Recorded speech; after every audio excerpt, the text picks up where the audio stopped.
আসসালামু আলাইকুম ওরহমতুল্লাহ। আসলে অনেক সময় আমরা স্বাভাবিক সময় আল্লাহর কাছে দোয়া করি, হে আল্লাহ আপনি আমাদের ধৈর্য শক্তি বাড়ায় দেন। তো আসলে এই দোয়াটা করা একেবারেই উচিত নয়, যে স্বাভাবিক অবস্থায় এই দোয়াটা করা উচিত নয়। কারণ আপনি যখন আল্লাহর কাছে ধৈর্য ধারণের সক্ষমতা চাচ্ছেন, এর মানে আপনি আল্লাহর কাছে বিভিন্ন কঠিন সময় চেয়ে নিচ্ছেন, বিভিন্ন বিপদ আপদ চেয়ে নিচ্ছেন। কারণ ধৈর্যের সম্পর্ক কঠিন সময়ের সাথে, ধৈর্যের সম্পর্ক সহজ সময়ের সাথে না। ধৈর্যের সম্পর্ক দুশ্চিন্তার সাথে, ধৈর্যের সম্পর্ক বিপদ আপদের সাথে।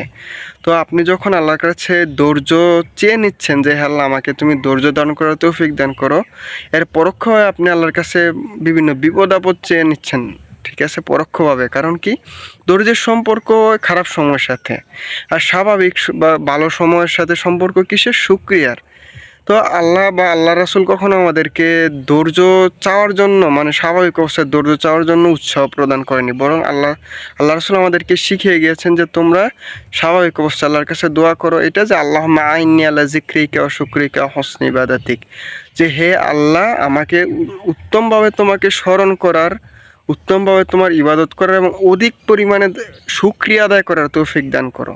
অর্থাৎ আমার জীবনে তুমি এত নিয়ামত দান করো যাতে আমি তোমার অধিক পরিমাণে শুকরিয়া আদায় করতে পারি, বা আমার কাছে যা আছে এগুলোর জন্য আমি যাতে, তুমি আমাকে যেই যেই নিয়ামত অলরেডি দিয়েছো এগুলোর জন্য আমি যেন তোমার কাছে শুকরিয়া আদায় করতে পারি।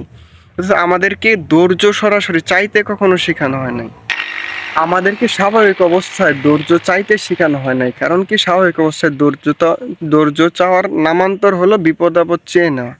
তাই আমরা সবাই এই দোয়াটা বেশি বেশি করবো ইনশাল্লাহ, যে পারলে প্রত্যেক সালাতের পরেই করব, যে আল্লাহুম্মা আইন্নি আলা যিকরিকা ওয়া শুকরিকা ওয়া হুসনি ইবাদাতিক, হে আল্লাহ আমাকে তোমার জিকিরকারী, তোমার উত্তম ইবাদতকারী এবং শুকরিয়া আদায়কারীদের অন্তর্ভুক্ত করো। আল্লাহুম্মা আমিন।